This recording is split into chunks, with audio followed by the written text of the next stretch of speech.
యాసంగి సీజన్లో మిగిలిపోయిన రైతు భరోసా నిధులు నేటి నుంచి ఆ నిధుల పంపిణీ అనేది జరుగుతుంది 3 రోజుల పాటు. ఎందుకంటే గతంలో 10 సంవత్సరాలు తెలంగాణ పరిపాలించిన కేసీఆర్ సర్కార్కి సంబంధించి ఈ ప్రస్తుత సీఎం రేవంత్ రెడ్డి కూడా మాట్లాడడం మనం చాలాసార్లు చూసాం.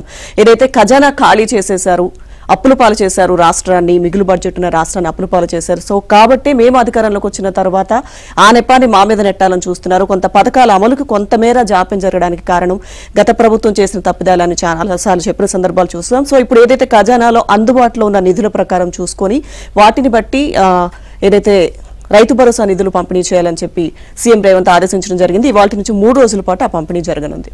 రైట్, యాసంగి సీజన్ లో మిగిలిపోయిన రైతు భరోసా బకాయిలను ఇవాల్టి నుంచి పంపిణీ చేసేందుకు రాష్ట్ర ప్రభుత్వం ఏర్పాటు చేసింది. ఖజానాలోని నిధులను సర్దుబాటు చేసి తక్షణమే రైతు భరోసా బకాయిలు చెల్లించాలని సీఎం రేవంత్ రెడ్డి ఆదేశించడంతో అధికారులు ప్రక్రియకు శ్రీకారం చుట్టారు. ఇప్పటికే 111 లక్షల ఎకరాలకు రైతు భరోసా పంపిణీ పూర్తయింది. ఇవాల్టి నుంచి 3 రోజుల పాటు మిగిలిన 39 లక్షల ఎకరాలకు రైతు భరోసా పంపిణీ చేయాలని ప్రభుత్వం నుంచి ఆదేశాలు వచ్చాయి. ఇందుకు 2000 కోట్లు సర్దుబాటు చేయాల్సి ఉంటుంది. రాష్ట్ర ఖజానాలో అందుబాటులో ఉన్న నిధులతో నగదు బదిలీ ప్రారంభించాలని నిర్ణయించారు. ఆర్బీఐ నుంచి అప్పు తీసుకుంటుండగా అవి ఈ నెల 7వ తేదీన ప్రభుత్వ ఖాతాలోకి జమ కానున్నాయి. ఇక ఆలోపే రైతు భరోసా చెల్లింపులు ప్రారంభించాలని ఆర్థిక శాఖకు ఆదేశాలు వెళ్లాయి. వ్యవసాయ శాఖ అధికారులు ఇప్పటికే పేమెంట్ బిల్లులు సమర్పించారు.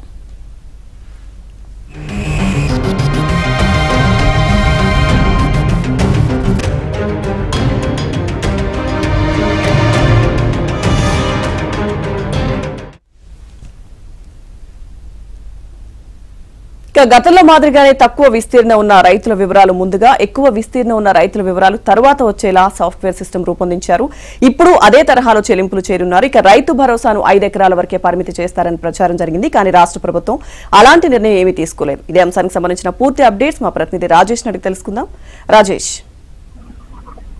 Good morning. మొత్తానికి నేటి నుంచి రైతు భరోసా చేపట్టాలని చెప్పేసి రాష్ట్ర ప్రభుత్వం భావిస్తా ఉంది. మిగిలినటువంటి 39 లక్షల ఎకరాలకు గాను 2000 కోట్ల చెల్లింపు చేయనుంది రాష్ట్ర కోసం. ఈ ప్రక్రియ అంతా కూడా 3 రోజుల్లో ఏర్పాటు చేయనున్నట్టు తెలుస్తా ఉంది. ఎందుకంటే యాసంగి సీజన్ లో మిగిలిపోయినటువంటి రైతులకు భరోసాలను సోమవారం నుంచి రాష్ట్ర ప్రభుత్వం పంపించేయాలని చెప్పేసి నిర్ణయించింది. ఇందుకు రాష్ట్ర ప్రభుత్వం వద్ద తక్షణమే సర్దుబాటు చేసుకునేందుకు బకాయిలను తిరిగి చెల్లించేందుకు తీసుకోవాల్సిన నిర్ణయాలపైన సీఎం రేవంత్ రెడ్డి ఒక స్పష్టమైనటువంటి హామీని అధికారులకు ఆదేశించినట్టు తెలుస్తుంది. భాగంగా 1 లక్షకు పైగా ఎకరాలకు రైతు భరోసా పంపిణీ కార్యక్రమం ఇవాళ నుంచి 3 రోజుల పాటు, అంటే దాదాపు 40 లక్షల ఎకరాలకు సంబంధించిన విషయంలో డబ్బులు రైతుల ఖాతాలో జమ కానున్నాయి. ఇందుకు గాను దాదాపు 2000 కోట్లను ఇప్పటికే ఫైనాన్స్ డిపార్ట్మెంట్ అంతా కూడా సర్దుబాటు చేసి పెట్టినట్లు కూడా తెలుస్తుంది. ఇక దీంతో పాటుగా పంట నష్టాల పంపిణీ నుంచి కూడా ఇవాళ నుంచి ప్రారంభం చేసింది రాష్ట్ర ప్రభుత్వం.